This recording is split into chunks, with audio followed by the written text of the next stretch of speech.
Bonjour! Aujourd'hui, on parle de l'accord dans le groupe du nom qu'on appelle plus communément le GN.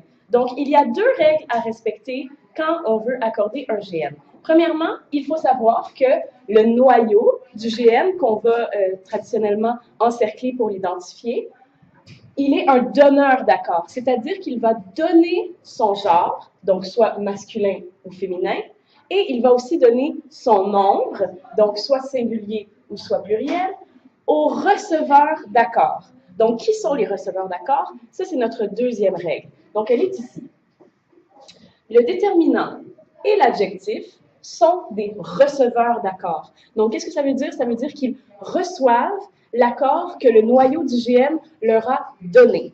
Donc, si le noyau du GN est masculin singulier, les receveurs d'accord, le déterminant et l'adjectif, vont aussi être masculin singulier. Pourquoi? Parce que le noyau du GN est masculin singulier, donc c'est lui qui décide, c'est lui qui a ce pouvoir. On va regarder quelques exemples. Donc, le premier exemple, c'est leur devoir de mathématiques. C'est un exemple de G. Donc, premièrement, on peut identifier le noyau du GN qui est devoir.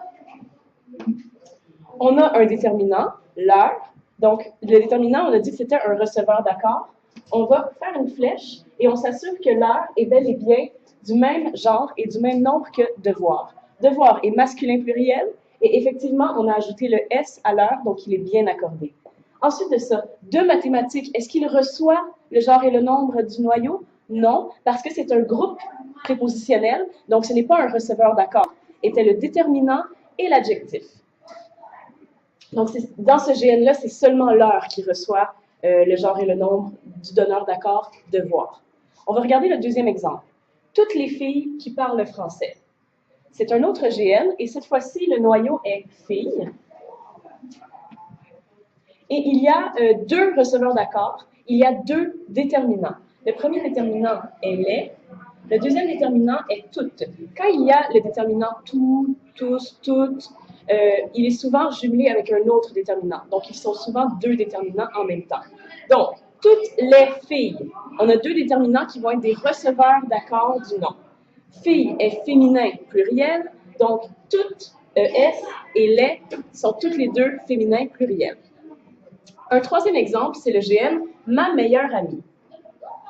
Le noyau du GN est le nom « ami »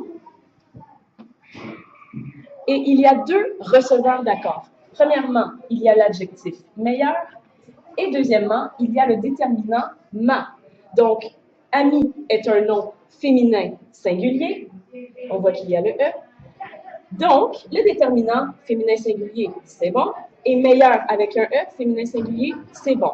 Le fait de faire les flèches comme ça nous permet de confirmer que nous n'avons pas fait d'erreur d'accord dans le GN. Donc, c'est une très bonne façon de vérifier l'accord.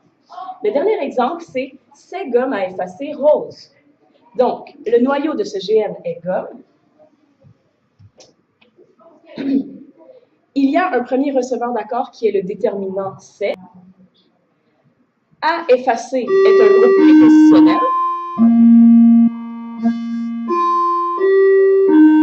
À effacer est un groupe prépositionnel, donc et ce n'est pas un receveur d'accord. Et finalement, l'adjectif rose est un receveur d'accord. Donc, on vérifie que si le nom est féminin pluriel, les deux receveurs d'accord sont aussi féminins pluriels. Oui, alors c'est bon, on a bien fait notre accord. Donc voilà, j'espère que vous avez bien compris et je vous souhaite une bonne journée. Au revoir!